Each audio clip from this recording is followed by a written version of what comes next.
Assalamualaikum warahmatullahi wabarakatuh. Saya Retno Dwi Ambarwati, NIM 20631912 akan menampilkan EBR langkah 1, 2, dan 3 pada kasus 5. Juli hamil anak kedua. Ia memiliki anak pertama saat usianya 33 tahun dan menjalani amniosentesis untuk mengetahui apakah bayinya menderita Down syndrome. Walaupun hasil tesnya negatif, tetapi ini bukan pengalaman yang baik, karena baru dapat hasilnya setelah usia kehamilan 18 minggu. Saat ini usianya 35 tahun dengan usia kehamilan 1 bulan. Dan bertanya, apakah bisa menjalani tes tersebut dengan hasil yang lebih cepat. Rumah sakit setempat menawarkan serum biokimia ditambah dengan nuchal translucency ultrasound screening sebagai tes screening pertama untuk Down syndrome. Anda bertanya-tanya, apakah kombinasi tes tersebut dapat diandalkan seperti amniosentesis konvensional? Buatlah sebuah pertanyaan penelitian klinis dengan menggunakan metode PICO.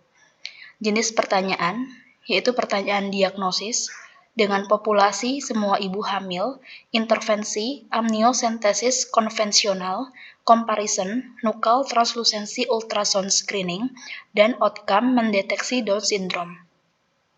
Pertanyaan klinis, apakah pada semua ibu hamil yang menjalani amniosentesis konvensional dibanding dengan nuchal translucency ultrasound screening dapat mendeteksi Down syndrome dengan cepat? EBN langkah 2. Yang pertama ada tabel PICO dengan pertanyaan PICO populasi. Istilah pertanyaan semua ibu hamil dengan sinonim ibu mengandung dan Inggris pregnant mother. Pertanyaan PICO intervensi. Istilah pertanyaan amniosentesis konvensional dengan sinonim pemeriksaan kromosom janin dengan Inggris examination of fetal chromosomes. Pertanyaan PICO comparison. Istilah pertanyaan nuchal translucency ultrasound screening dengan sinonim nuchal translucency dan Inggris nuchal translucency. Pertanyaan PICO outcome dengan istilah pertanyaan mendeteksi Down syndrome dengan sinonim screening Down syndrome dan Inggrisnya Down syndrome screening. Selanjutnya ini ada hukum boolean, terdapat 4 kategori atau 4 kata kunci. Yang pertama ada pregnant mother, ada nuchal translucency, ada examination of fetal chromosomes, dan Down syndrome screening. Didapatkan yaitu pertama ada pregnant mother and examination of fetal chromosomes, kedua pregnant mother and nuchal translucency, ketiga examination of fetal chromosomes and nuchal translucency, dan yang keempat nuchal translucency and Down syndrome screening. Kata kunci yang bisa digunakan untuk pencarian di PubMed ataupun Cochrane Library, yaitu pregnant mother and examination of fetal chromosomes, or pregnant mother and nuchal translucency, or examination of fetal chromosomes and nuchal translucency, or nuchal translucency and Down syndrome screening.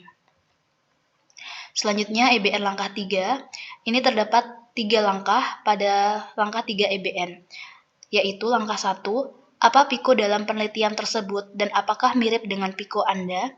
PICO yang dirumuskan berdasarkan kasus, di mana populasi yaitu semua ibu hamil, intervensi amniosentesis konvensional, dengan comparison nuchal translucency ultrasound screening, dan outcome mendeteksi Down syndrome. PICO artikel yang saya dapatkan, di mana populasi sebanyak 39.572 wanita hamil pada usia kehamilan 12-18 minggu, dengan intervensi yang diberikan yaitu nuchal translucency atau NT screening, dengan comparison maternal egg-based screening, dengan outcome menghasilkan lebih sedikit bayi yang lahir dengan Down syndrome.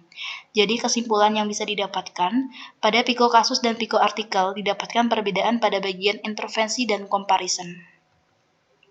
Langkah 2, seberapa baik penelitian tersebut dilakukan, di mana hasil pencarian artikel yang saya lakukan yaitu di Cochrane Library dengan judul yang saya dapatkan Screening for Down Syndrome Based on Maternal Egg or Fetal Nuchal Translucency, a Randomized Control Trial in 39,572 Pregnancies, dengan penulis Saltfats S. dan kawan-kawan, dengan jurnal publikasi pada Ultrasound Obstat Gynecol 2005.25.537 sampai 545. Kesimpulan, berdasarkan judul artikel yang ditemukan menggunakan desain Randomized Control Trial atau RCT. Selanjutnya langkah 3. Apa makna dari hasil penelitian tersebut dan apakah hasilnya karena faktor kebetulan?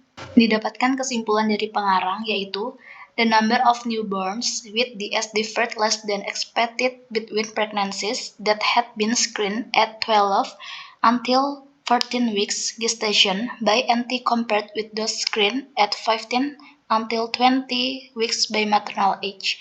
One explanation could be that anti-screening, because it is performed early in pregnancy, result in the detection and termination of many pregnancies with a fetus with DC that would have resulted in miscarriage without intervention, and also by many cases of DC being detected because of a fetal anomaly seen on an 18-week scan. The major advantage of the 12-week scan policy is that many favor invasive tests for fetal karyotyping are needed per antenatally detected case of DS. Selanjutnya pada tampilan layar, di sini saya menampilkan kata kunci yang saya gunakan dalam pencarian pada Cochrane Library yaitu Down Syndrome Screening and Nuchal Translucency. Dan saya mendapatkan judul artikel Screening for Down Syndrome Based on Maternal Age or Fetal Nuchal Translucency Randomized Control Trial in 39,572 Pregnancies. Di sini artikel terbit pada tahun 2005 pada jurnal publikasi Ultrasound in Obstetrics and Gynecology. Dan ini tampilan pada jurnal, dan yang saya berikan tanda panah itu merupakan konklusi atau kesimpulan dari penelitian tersebut. Mungkin sekian dari presentasi yang saya tampilkan. Apabila ada kesalahan kata, mohon dimaafkan. Wassalamualaikum warahmatullahi wabarakatuh.